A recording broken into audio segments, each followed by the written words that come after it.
Baik teman-teman, sebelum kita mengetahui mengenai laporan keuangan yang ada di dalam BLU Puskesmas Magelang Utara, mari kita mengetahui tentang karakteristik dari BLU Puskesmas Magelang Utara, di mana Puskesmas ini berfungsi sebagai fasilitas kesehatan tingkat pertama yang menjadi layanan kesehatan lini pertama dalam sistem kesehatan nasional, terutama dalam pemeriksaan umum, pelayanan ibu dan anak, kesehatan gigi, laboratorium, rujukan BPJS, dan promosi kesehatan masyarakat.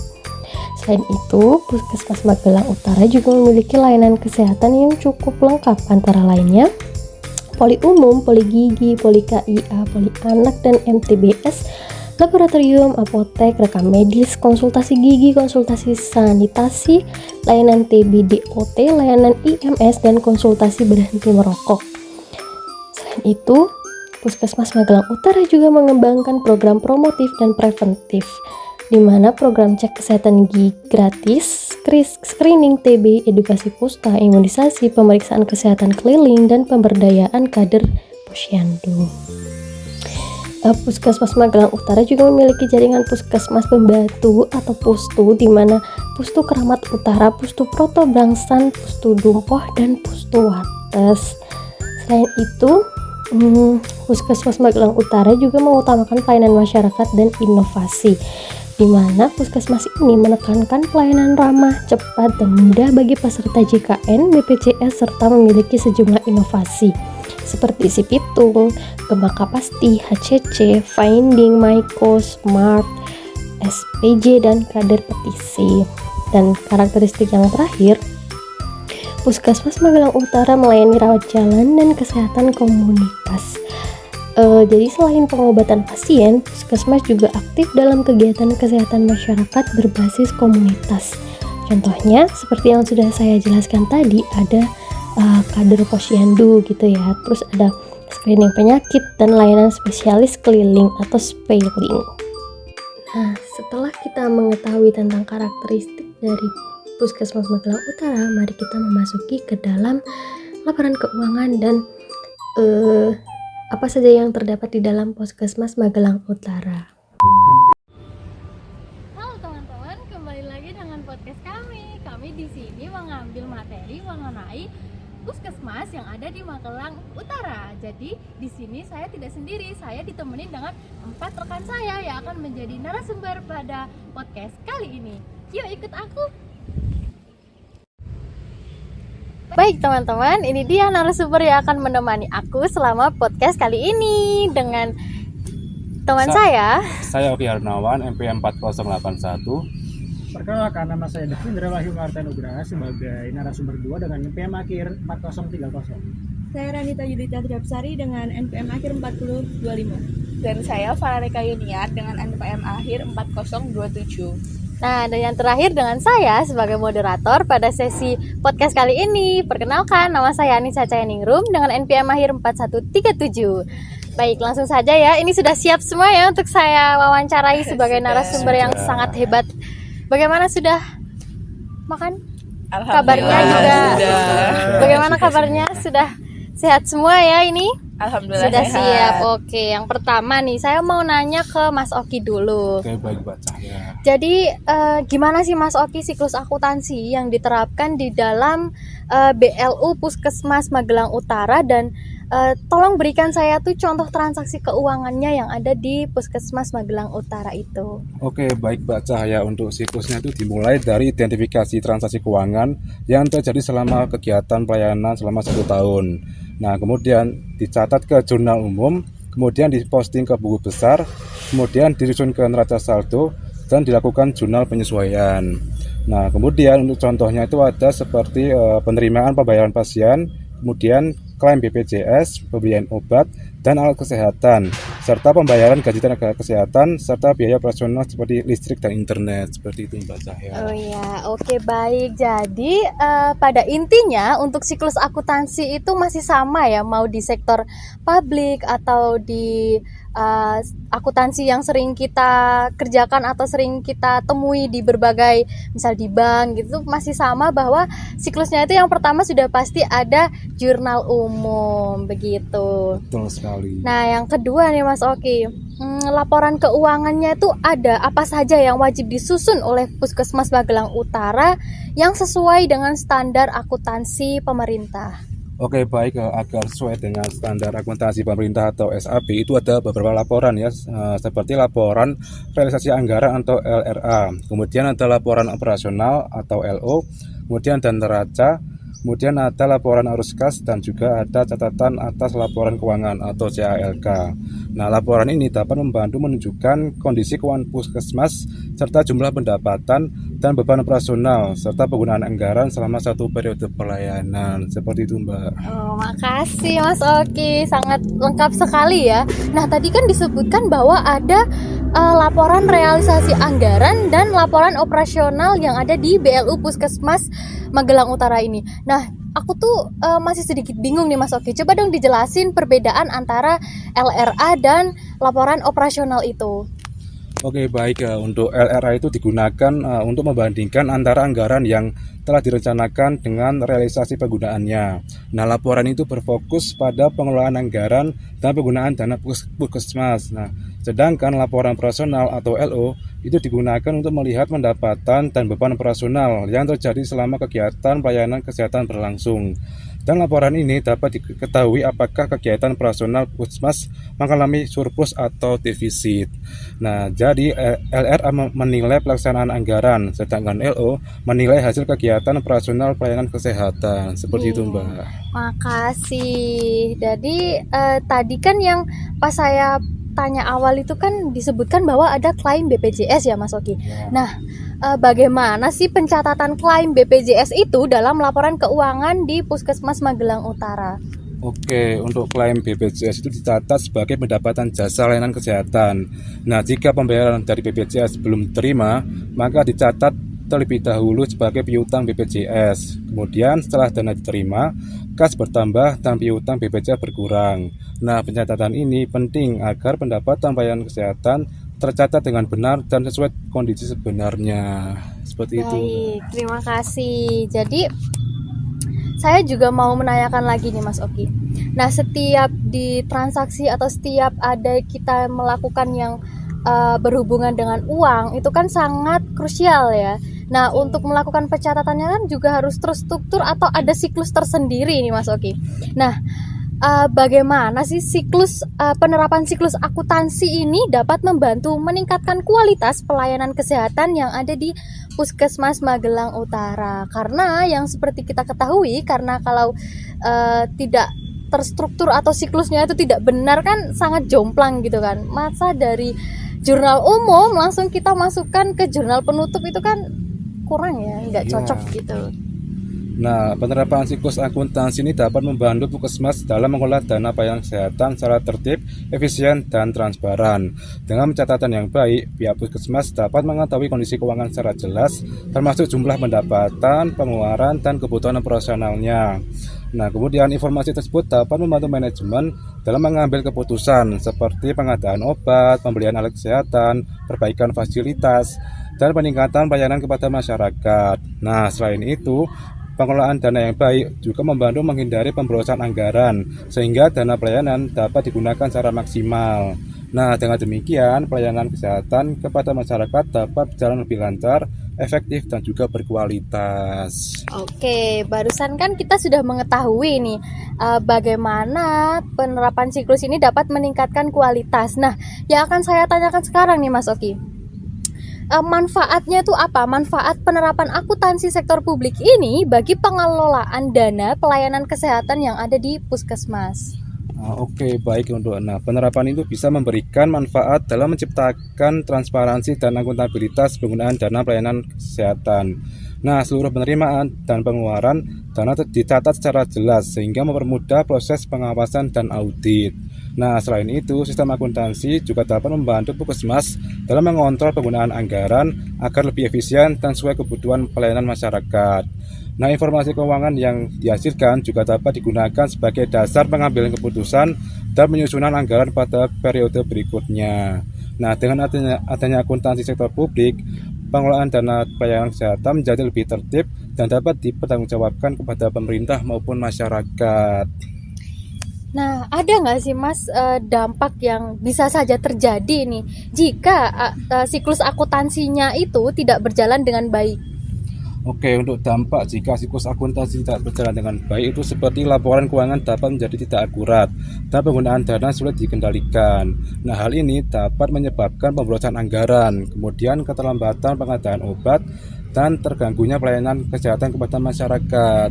Nah, selain itu, lemahnya pencatatan keuangan juga dapat meningkatkan risiko kesalahan dan penyalahgunaan dana pelayanan kesehatan. Seperti itu, Pak. Baik, terima kasih Mas Oki atas bantuannya telah memberikan kami materi yang sangat luar biasa ini. Mungkin saya sekarang akan berganti narasumber ya.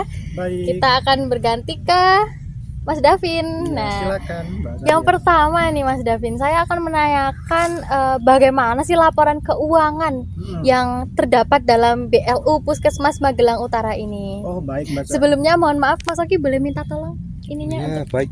ya, makasih. Bisa langsung dimulai saja. Baik Mbak Cahaya, untuk setelah ini saya akan menjelaskan penyusunan laporan keuangan UPT Puskesmas Magelang Utara periode laporan per 31 Desember 2024. Nah, UPT Puskesmas Magelang Utara merupakan badan layanan umum daerah penuh di bawah naungan Dinas Kesehatan Kota Magelang. Nah, berdasarkan Permendagri terkait pengelolaan BLUD, Puskesmas ini tuh wajib menyusun pembukuan keuangan mandiri sebelum dikonsolidasikan ke dalam laporan keuangan pemerintah, daerah atau LKPD Kota Magelang. Nah, laporan ini tuh menyajikan posisi kas aset likuid serta realisasi pelaksanaan anggaran operasional pelayanan kesehatan. Selain itu terdapat komponen neraca, laporan realisasi anggaran dan juga laporan arus kas. Oke, tadi kan disebutin bahwa ada arus kas kan. Nah, di mana di dalam arus kas ini sudah pasti ada akun yang namanya kas. Nah, saya mau nanya nih, sumber dana yang termasuk dalam akun kas tersebut di BLUD Puskesmas Magelang itu apa saja nih Mas Davin? Oh, baik Kak Cahya. Dalam penyusunan laporan arus kas terdapat poin penting pada akun penerimaan retribusi daerah Kota Magelang yang tercatat melompat signifikan menjadi 272 miliar 690 juta sekian. Nah, analisis akuntansi untuk lonjakan ini itu terjadi karena seluruh pendapatan fungsional yang diperoleh secara mandiri oleh UPT Puskesmas Magelang Utara dikelompokkan ke dalam akun pendapatan retribusi daerah. Nah, hal ini menunjukkan bahwa operasi UPT Puskesmas Magelang Utara berkontribusi aktif dalam penyediaan likuiditas kas daerah melalui penerimaan fungsional pelayanan kesehatan. Nah, saya tuh pernah membaca suatu artikel ya, bahwasannya bantuan operasi kesehatan itu tidak dapat digunakan untuk operasional rutin puskesmas. Nah, mungkin Mas Davin bisa menjelaskan alasan mengapa dana bantuan operasional kesehatan itu tidak bisa digunakan untuk operasional rutinan di puskesmas seperti itu. Untuk alokasi dan sifat dana transfer khusus dari pemerintah pusat atau dana alokasi khusus non fisik. Nah, dana ini tuh tidak boleh digunakan untuk operasional rutin, melainkan wajib disalurkan untuk kegiatan kesehatan preventif atau promotif di wilayah kerja Magelang Utara seperti posyandu, pelacakan stunting dan imunisasi. Oke, tadi kan juga disebutkan ada arus kas gitu ya. Setiap arus kas kan pasti ada aliran masuk dan aliran keluar kan. Dimana kalau masuk sudah pasti kita dapat uang, kalau keluar uang kita akan berkurang. Nah, yang ingin saya tanyakan nih Mas Davin, bagaimana aliran arus kas yang masuk dan keluar di Puskesmas Magelang Utara? Oke, berdasarkan akun pembukuan kas di BLUD Aset Lancar, sumber dana itu berasal dari pendapatan fungsional puskesmas yang meliputi retribusi pelayanan pasien umum, klaim dana JKN kapitasi BPJS dan klaim non kapitasi. Oke, tadi juga sudah disebutkan mengenai ada laporan realisasi anggaran yang sudah dijelaskan oleh Mas Oki tahun 2024.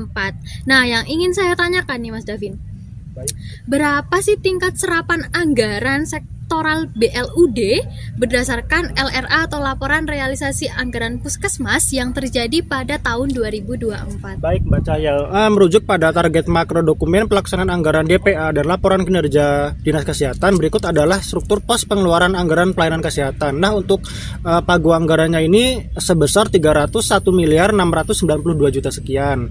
Serta untuk realisasi belanjanya ini sebesar 291 juta 874 sekian. Nah, disebutkan bahwa ada realisasi anggaran belanja, gitu kan? Nah, Untuk apa saja sih alokasi belanja pegawai BLUD ini digunakan di UPT Puskesmas Magelang Utara? Oke, untuk penjabaran alokasi belanja UPT Puskesmas Magelang Utara meliputi yang pertama, ada belanja pegawai BLUD.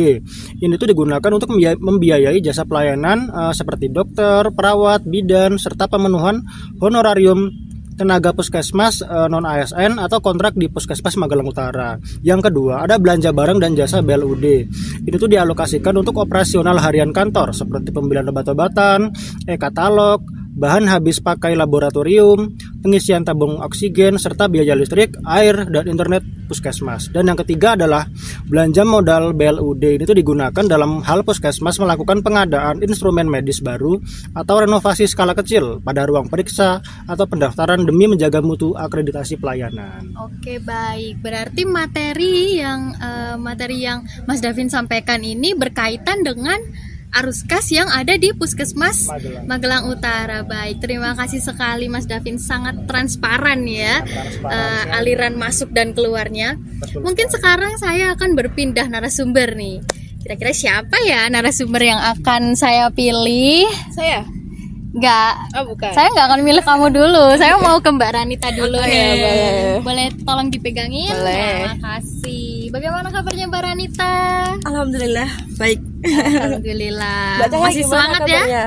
Iya. Sangat baik. Ini saya sangat semangat sekali bertemu dengan narasumber-narasumber yang sangat luar biasa ini. Iya. Oke, langsung saja ya Mbak Ranita. Oke. Kalau tadi saya sudah mengetahui tentang arus kas, saya ingin menanyakan mengenai jurnal mungkin ya, karena yang namanya akuntansi itu tidak luput atau tidak akan jauh-jauh dari yang namanya jurnal. Nah, yang saya akan tanyakan ini, apa sih yang dimaksud dengan jurnal finansial dan jurnal anggaran dalam sistem pencatatan BLUD? Karena seperti yang kita ketahui, kita kan baru mempelajari jurnal tuh jurnal umum, jurnal penyesuaian, penutup. Ini masih asing nih jurnal finansial dan jurnal anggaran nih di telinga saya. Boleh langsung dijawab saja. Oke, jadi untuk BLUD ini ada dua jenis pencatatan jurnal ya teman-teman. Jadi yang pertama itu ada jurnal finansial, yaitu jurnal yang berbasis akrual. Artinya di sini tuh transaksi dicatat saat kejadian walaupun uangnya itu belum masuk atau diterima atau dibayar. Nah, kalau untuk jurnal anggaran itu berbasis kas. Jadi dicatat ketika uang itu benar-benar masuk atau keluar saja. Nah, kedua jurnal ini tuh dipakai supaya pengelolaan keuangan di BULD itu lebih lengkap dan jelas gitu. Jadi ini tuh cuman beda pengungkapannya aja. Jadi kayak akrual sama kas kita kan udah pernah mempelajarinya ya di kelas. Jadi cuman beda dalam pengungkapannya aja gitu. Oke, berarti kalau jurnal finansial itu lebih condong ke basis akrual, kalau jurnal anggaran itu condong ke basis kas, begitu ya. Betul. Ya, yang kedua nih, mengapa sih dalam BLUD satu transaksi itu dapat menghasilkan dua jurnal sekaligus atau jurnalnya tuh double gitu lah ya? Oke, kalau kenapa pakai dua atau menghasilkan dua jurnal sekaligus itu karena BLUD itu memakai dua sistem pencatatan sekaligus, yaitu pencatatan finansial sama pencatatan anggaran yang tadi ya teman-teman. Jadi untuk satu transaksi ini bisa dilihat dari dua sisi, yaitu dari sisi laporan keuangan sama dari sisi realisasi anggarannya gitu. Boleh dicontohkan nggak Mbak? Misal nih ada pencatatan jurnal finansial dan jurnal anggaran untuk penerimaan suatu jasa gitu, jasa pelayanan gitulah ya. Nah, untuk nominalnya terserah saja, mungkin bisa 5 juta, 4 juta. Nah, mungkin Mbak Ranita itu bisa memberikan contoh bagaimana sih jurnal anggaran dan jurnal finansial itu, ayat jurnalnya tuh apa saja dan bagaimana. Oke, kalau untuk puskesmas, misal puskesmas menerima pembayaran tunai 5 juta dari pasien. Nah, maka di jurnal finansial itu kasnya itu akan bertambah dan dicatat sebagai pendapatan jasa layanan. Nah, sedangkan kalau di jurnal anggaran itu dicatat sebagai penambahan pendapatan LRA dan perubahan SAL karena uangnya itu benar-benar sudah diterima gitu. Baik. Oh iya, tadi kan sama Mas Oki sudah dijelaskan bahwa ada klaim BPJS gitu ya. Nah, itu tuh misal nih transaksi klaim BPJS ini tuh belum dibayar. Nah, untuk pencatatan jurnalnya itu seperti apa ya? Kenapa pada transaksi klaim BPJS ini yang belum dibayar itu tidak dibuat jurnal anggaran? Itu tuh alasannya kenapa gitu? Oke, tidak di jurnal tuh karena uang dari BPJS itu belum masuk ke rekening puskesmas. Jadi transaksinya itu baru dicatat di jurnal finansial sebagai piutang BPJS. Nah, untuk jurnal anggaran itu belum dibuat karena belum ada penerimaan kas gitu. Oh iya, seperti prinsipnya ya, anggaran Iya. itu kas, kalau finansial itu akrual, seperti itu. Mohon maaf mungkin saya tadi kurang dalam mendengarkannya ya. Tapi ini untuk pelajaran bagi teman-teman yang menonton pada channel kita. Nah, yang selanjutnya ini, bagaimana sih pencatatan saat BPJS ini mentransfer pembayaran klaim ke rekening BLUD? Mungkin ini bisa saya saja yang menjawab karena ini tuh sudah mentransfer atau sudah membayar, itu artinya langsung di jurnal. Di jurnalnya pada jurnal anggaran dan jurnal finansial. Begitu ya teman-teman. Nah, yang selanjutnya nih. Tadi kan disebutkan dengan Mas Davin bahwa adanya pembelian obat-obatan gitu kan. Nah, mengapa pembelian obat-obatan operasional dicatat sebagai belanja barang dan jasa dalam jurnal anggaran, sedangkan pembelian alat medis dicatat sebagai modal begitu? Oke, karena obat operasional itu sifatnya habis, untuk dipakai tuh bisa habis gitu loh. Kalau sedangkan alat medis itu bisa digunakan dalam jangka panjang, jadinya itu masih memiliki manfaat untuk beberapa tahun, jadi dicatatnya sebagai belanja modal atau aset tetap. Oh baik, berarti yang dihitung dalam sebagai belanja barang itu yang mungkin setiap bulan akan kita beli gitu ya, yang bisa saja setiap bulan itu habis. Oke, berarti kalau modal jangka panjang, berarti masih sama ya teman-teman, seperti prinsip akuntansi yang biasa kita pelajarin. Tidak jauh beda ya ASP dengan akuntansi yang biasa kita pelajarin ini. Yang selanjutnya nih, apa perbedaan antara pencatatan pembelian alat kesehatan dengan pembelian obat operasional? Ya kalau tadi kan saya nanyanya itu mengenai belanja barang dan modal gitulah ya. Nah kalau yang sekarang akan saya tanyakan itu bagaimana pencatatannya, perbedaan pencatatan pembeliannya seperti itu. Untuk perbedaannya itu ada pada sifatnya ya, sifat barangnya. Nah kalau obat itu langsung habis dipakai sehingga dicatat sebagai beban operasional, sedangkan untuk alat kesehatannya itu digunakan dalam jangka panjang, maka dicatat sebagai aset tetap dan nantinya itu akan disusutkan. Nah, tujuannya itu apa ya? Maksudnya tujuan dilakukan pencatatan penyusutan aset tetap pada BLUD itu seperti apa begitu, biar teman-teman juga paham. Oke, untuk tujuannya itu untuk menunjukkan bahwa nilai aset seperti alat kesehatan itu akan berkurang seiring penggunaannya. Nah, selain itu juga supaya laporan keuangannya itu menunjukkan nilai asetnya itu lebih realistis dan sesuai dengan kondisi sebenarnya.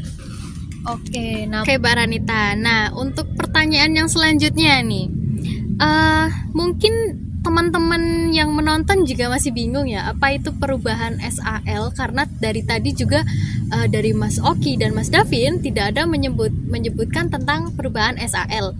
Jadi teman-teman, perubahan SAL atau SAL-nya itu perubahan saldo anggaran lebih. Nah, mungkin untuk detailnya akan dijelaskan oleh Mbak Ranita. Mbak Ranita, apa sih yang dimaksud dengan akun perubahan saldo anggaran lebih dalam jurnal anggaran? Oke, untuk perubahan SAL itu menunjukkan perubahan saldo anggaran lebih akibatnya itu adanya penerimaan atau pengeluaran kas. Jadi akun ini tuh dipakai untuk mencatat perubahan posisi anggaran di BLUD. Oke, baik. Terima kasih Mbak Ranita sebelumnya sudah bersedia untuk saya wawancara pada sore hari ini yang sangat cerah. Mungkin kali ini kita akan berganti ke narasumber yang selanjutnya. Baik. Dengan siapa ini? Dengan saya Farah. Oke, baik. Sudah makan? Sudah. Alhamdulillah. Langsung saja ya kita mulai. Boleh. Nah, saya tuh masih penasaran nih. Oh sebentar Mbak, saya sambil buka website dari puskesmasnya. Oke, boleh? baik. Ini biar data kita tuh semakin akurat. Alhamdulillahnya ya teman-teman, di sini itu Puskesmas itu mempunyai website tersendiri. Mungkin teman-teman nanti bisa mengaksesnya sendiri, akan saya cantumkan di link description-nya. Kasih. Nah, langsung saja ya. Boleh. Saya ini penasaran mengapa Puskesmas Magelang ini sebagai BLUD perlu menerapkan standar akuntansi, dan standar akuntansi yang menjadi acuan di BLUD itu apa saja, mungkin bisa dijelaskan secara rinci agar teman-teman kita yang menonton juga mengetahui. Boleh. Jadi Puskesmas Magelang Utara sebagai BLUD ini wajib menerapkan standar akuntansi agar pengelolaan keuangan ini menjadi transparan, akuntabel, dan dapat dipertanggungjawabkan. Nah, dalam praktiknya ini standar akuntansi BLUD itu mengacu pada SAP, SAK, dan Permendagri nomor 79 tahun 2018 tentang BLUD. Begitu, Oke, terima kasih semua. Nah, yang selanjutnya nih, mengapa prinsip transparansi ini sangat penting ya dalam pengelolaan keuangan yang ada di BLUD?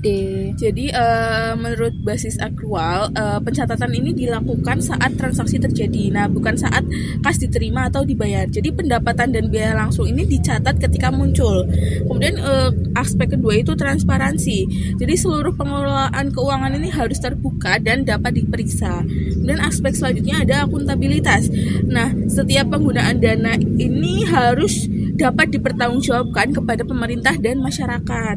Kemudian ada konsistensi. Jadi penyusunan laporan keuangan ini dilakukan secara tetap dari periode ke periode agar mudah dibandingkan.